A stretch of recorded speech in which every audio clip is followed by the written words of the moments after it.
हमरे खाती भूखल बिया सावन सुमारी, दूर कदी भोले बाबा दुखवा बेमारी।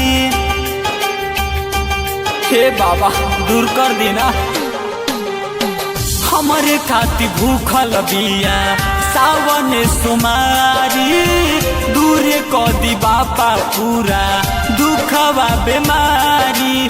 कांवर लेके चलते चलते आइल बिया, कांवर लेके चलते चलते आइल बिया। हमार पगली देव घरवे में भुलाइल बिया, हमार पगली देव घरवे में भुलाइल बिया।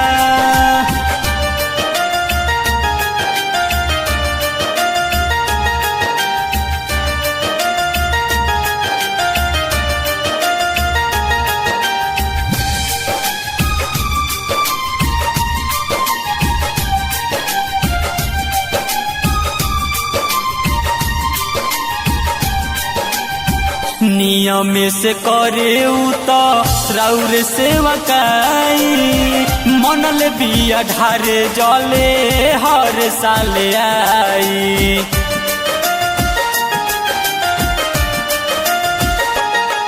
बिया सीधा साधा भोली हो, कोयल जैसे बोली हो। तोहरे भक्ति के रंग में रंगाइल बिया, तोहरे भक्ति के रंग में रंगाइल बिया। हमारे पगली देव घरवे में भुलाइल बिया, हमारे पगली देव घरवे में भुलाइल बिया। हे बाबा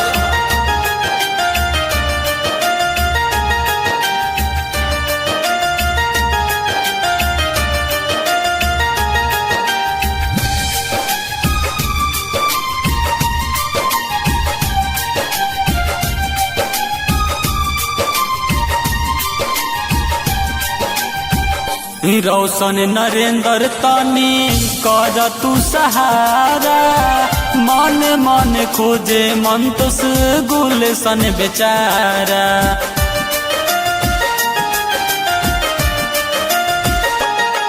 हथवा से हथवा बिछुल गइल, तनिके से बड़का तूल भइल।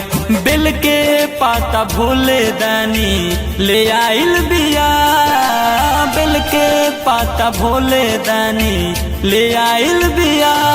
हमारे पगली देव घरवे में भुलाइल बिया, हमारे पगली देव घरवे में भुलाइल बिया।